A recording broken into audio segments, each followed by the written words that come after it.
एक पुराना महल पहाड़ी पर खड़ा था। वो गांव के बाहर था, कोई वहां नहीं जाता था। वो राजा सूरजमल का महल था। उनकी मृत्यु बहुत साल पहले हो गई थी। महल अंधेरा और डरावना था। उसके ऊंचे ऊंचे खंभे और टूटी हुई खिड़कियां थीं। दीवारों पर बेलें छड़ी हुई थीं। लोहे का गेट जंग लगा और कर्कश था। महल एक राक्षस की तरह था। वो गांव को देखता रहता था।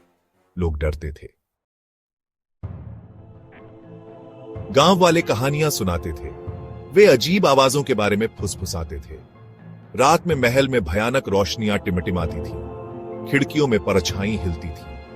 कुछ लोग कहते थे कि राजा सूरजमल का भूत महल में भटकता है। वो कुछ ढूंढ रहा था, कुछ जो उसने खो दिया था। कोई भी महल के पास जाने की हिम्मत नहीं करता था। वे इससे दूर रहते थे।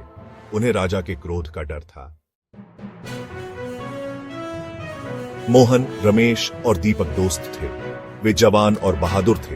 वे भूतों में विश्वास नहीं करते थे। वे गांव वालों के डर पर हंसते थे। एक दिन उन्होंने एक शर्त लगाई। वे महल में जाएंगे। वे वहां रात बिताएंगे। वे साबित करना चाहते थे कि भूत नहीं होते। जैसे ही रात हुई, वे महल की ओर चल पड़े। हवा भेड़िए की तरह गरज रही थी। पेड़ हिल रहे थे।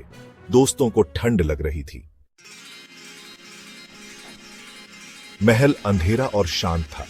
दोस्त सावधानी से अंदर गए। उन्हें एक छिपा हुआ कमरा मिला।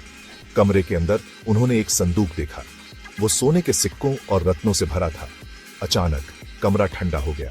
ठंडी हवा चली। दोस्त डर गए। उन्होंने एक आकृति देखी। वो राजा सूरजमल था।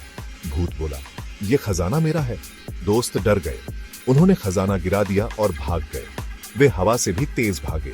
उन्होंने कभी पीछे मुड़कर नहीं देखा। दोस्तों ने एक सबक सीखा, लालच खतरनाक है। कुछ जगहों को अछूता छोड़ देना ही बेहतर